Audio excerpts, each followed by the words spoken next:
أحسن الله إليكم. نريد كلمة في الاستعداد لشهر رمضان.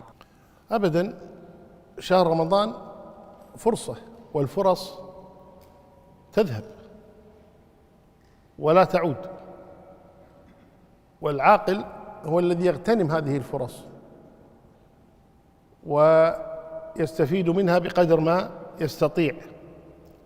فمن الآن كل واحد يجعل له جدولا يسير عليه في هذا الشهر المبارك، وإذا حصل بعض الإخوة الذين يعينونه على الطاعة، كذلك الأخوات يرتبن مع أخواتهن كذلك في التذكير، في ختم القرآن مثلا، في قراءة بعض كتب العلم، في الذكر، الدعاء، وما شابه ذلك من أعمال الخير، الصدقة التي يحرص عليها المسلم في هذا الشهر المبارك، هذا الشهر الذي تفتح فيه أبواب الجنان وتغلق فيه أبواب النيران وتصفد فيه الشياطين، وفيه عتق من النار في كل ليلة.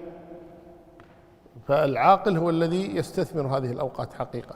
فإذا أضفت إلى ذلك أنه فيه ليلة خير من 1000 شهر، وفيه قيام الليل كله كما هو في العشر الأواخر، كانت إذا حضرت النبي صلى الله عليه وسلم شد المئزر وأحيا ليله وأيقظ أهله صلوات ربي وسلامه عليه.